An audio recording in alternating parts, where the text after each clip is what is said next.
Địa phận bản Cô Lô Hồ khiến hai bố con ông Giàng A Dính và Giàng A Thang bị thiệt mạng do bị đất đá vùi lấp. Ngay sau khi vụ việc xảy ra, huyện Mường Tè đã huy động lực lượng tiến hành tìm kiếm các nạn nhân. Tuy nhiên, do trên địa bàn vẫn đang tiếp tục có mưa, cộng với khối lượng đất đá sạt lở lớn, giao thông bị chia cắt, không thể huy động được máy móc nên việc tìm kiếm các nạn nhân gặp rất nhiều khó khăn. Đến chiều nay, các lực lượng vẫn chưa tìm thấy thi thể hai nạn nhân xấu số. Hầu hết các tuyến đường trên địa bàn huyện Mường Tè đều tắc. Như vậy 11 trên 14 xã thị trấn đều tắc. Có những vùng sạt lở rất lớn và những quả đồi bị sạt xuống. Đã có 21 hộ, thì trong đấy là có 3 hộ là di chuyển trực tiếp.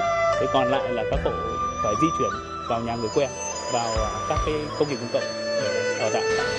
Do mưa lớn, nước từ thượng nguồn đổ về nhiều, thủy điện Lai Châu đã phải mở 2 cửa đáy để xả lũ. Chúng tôi đã thống nhất là phải quyết định xả luôn cái mặt đấy để đảm bảo cái hướng an toàn cho toàn bộ thủy điện và cái vùng hạ lưu. Trong ngày mai, Lai Châu sẽ tiếp tục huy động các lực lượng để tìm kiếm những nạn nhân xấu số, huy động máy móc để khơi thông các tuyến đường, đồng thời hỗ trợ bố trí chỗ ở ổn định và an toàn cho các hộ dân thuộc diện phải di rời ra khỏi nơi nguy hiểm. Bản Hua Nọng, xã Nọng Păm, huyện Mường La sau lũ. Bãi đá ngổn ngang không còn dấu vết của một móng nhà. Chị Tiên vẫn chưa biết những ngày tới sẽ như thế nào khi mà ba mẹ con chỉ kịp chạy thoát thân, toàn bộ ngôi nhà đã biến mất, đến cái móng nhà cũng không còn.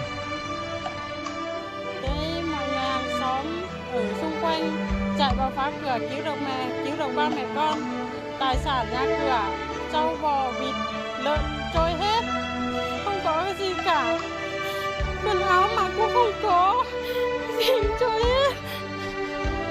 Mong chính quyền địa phương giúp đỡ cho ba mẹ con và xóm bản chúng tôi. Với rất nhiều người dân Hua Nọng, họ không tin được trận lũ quét lại có sức tàn phá kinh hoàng như thế. Sống đã 80 tuổi rồi, từ lúc sinh ra đến giờ, nay mới thấy trận lũ này nó to thế, tàn phá ác như thế. Để vào được trung tâm thị trấn Ít Ong chỉ còn cách đi xuồng phao hoặc lội nước. Tình trạng này những ngày qua đã khiến cho người dân nơi đây gặp không ít khó khăn. Thế nhưng đó cũng chưa phải là khó khăn nhất. Khu vực quanh suối Nập Păm, nhà cửa, hàng hóa của người dân đã bị cuốn theo dòng nước. Nhà mình ở đây là mình thiệt hại nhiều nhất. Mình cũng thiệt hại đến người nhưng mà đến tài sản, vật chất. Nói chung là mình bây giờ gần như trắng tay, là không còn một cái gì cả. Suối này đi rồi nước lấy nước trôi vào hết rồi. Tính đến 9 giờ sáng nay trên địa bàn huyện Mường La đã có 258 ngôi nhà bị sập đổ hoàn toàn, 6 người chết và 10 người bị mất tích. Ước tính thiệt hại về tài sản, hoa màu, cầu đường lên tới hơn 461 tỷ đồng. Mọi công tác khắc phục đang được khẩn trương triển khai bằng mọi nguồn lực. Trong đêm hôm qua, suốt đêm qua chúng tôi đã cho hàn cầu tạm để tiến hành lắp cầu tạm cho di chuyển qua được cái cầu Nậm Păm này để sang được 5 xã vùng bên kia.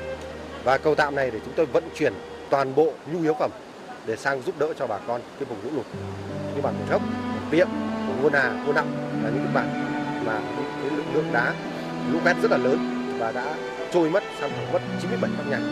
Thì bây giờ rất cần hỗ trợ gạo và nước, mì tôm để bà con từng bước ổn định đời sống.